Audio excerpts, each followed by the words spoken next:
Ang mga kabihas ng Mediterano, Minoan at Mycenaean.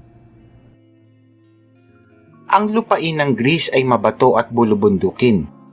Ito ang pangunahing naging sagabal sa mabilis na daloy ng komunikasyon sa mga pamayanan. Naging mabagal ang paglago ng mga kaisipan at teknolohiya, subalit ito rin ang naging dahilan upang ang bawat lungsod-estado ay magkaroon ng kani-kanilang katangian na nagpayaman sa kanilang kultura. Ayon sa mga arkeologo, ang kauna-unahang sibilisasyong Aegean ay nagsimula sa Crete noong 3100 BCE. Tinawag itong kabihas ng Minoan, batay sa pangalan ni Haring Minos, ang maalamat na haring sinasabing nagtatag nito. Kilala ang mga Minoans bilang mahuhusay gumamit ng metal at iba pang teknolohiya. Nakatira sila sa mga bahay na yari sa laryo o bricks at may sistema ng pagsulat. Sila ay magagaling ding mandaragat. Narating ng Crete ang kanyang tugatog noong 1600 hanggang 1100 BCE.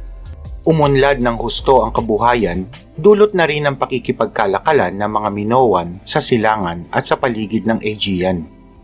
Dumami ang mga bayan at lungsod at ang Knossos ang naging pinakamalaki. Kinilala ang Knossos bilang isang makapangyarihang lungsod at sinakop nito ang kabuuan ng Crete. Dito matatagpuan ang isang napakatayog na palasyo na nakatayo sa 2 ektarya ng lupa at napapaligiran ng mga bahay na bato.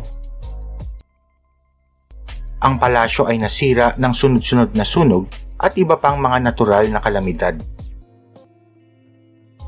Mayroong 4 na pangkat ng tao sa pamayanang Minoan. Ang mga maharlika, mga ngalakal, magsasaka at mga alipin. Ang mga Minoans ay masayahing tao at mahilig sa magagandang bagay at kagamitan. Maging sa palakasan ay di nagpahuli ang mga Minoans.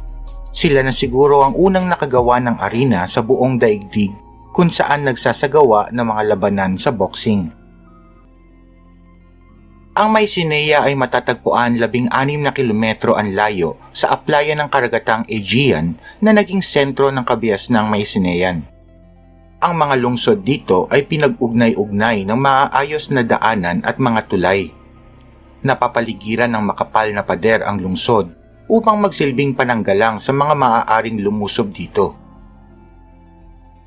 1400 BCE nang mapalakas ng Mycenae ang kanyang hukbo at kanyang nasakop ang Crete. Naiugnay nila ang Crete sa lumalagong kabihasnan sa Greece. Maraming mga salitang Minoan ang naidagdag sa wikang Griego. Ang sining ng mga Griego ay naimpluwensyahan ng mga estilong Minoan. Ilan sa mga alamat ng Minoan ay naisama sa mga kwento at alamat ng mga Griego. Bagamat walang naiwang nakasulat na kasaysayan, ang pagsalin-salin ng mga kwento ng hari at bayaning Mycenaean ay lumaganap. At hindi naglaon, ang mga kwentong ito ay naiugnay at naging batayan ng mitolohiyang Griego. Noong 1100 BCE, ay isang pangkat ng mga tao mula sa Hilaga ang pumasok sa Greece at iginupo ang mga Mycenaean. Sila ang mga Dorians. Samantala ay isang pangkat naman ng mga tao na mayroon ding kaugnayan sa mga Mycenaean ang tumungo sa timog ng Greece malapit sa lupain ng Asia Minor. Nagtatag sila ng kanilang pamayanan at tinawag ng mga Ionians. Ang pagsalakay ng mga Dorians at pagbagsak ng Mycenae ay tinaguri ang Dark Age o madilim na panahon na tumagal ng halos 300 taon. Naging palasak ang digmaan ng mga iba't ibang kaharian. Nahinto ang kalakalan, pagsasaka at iba pang gawaing pangkabuhayan. Maging ang paglago ng sining at pagsulat ay lubos na naapektuhan.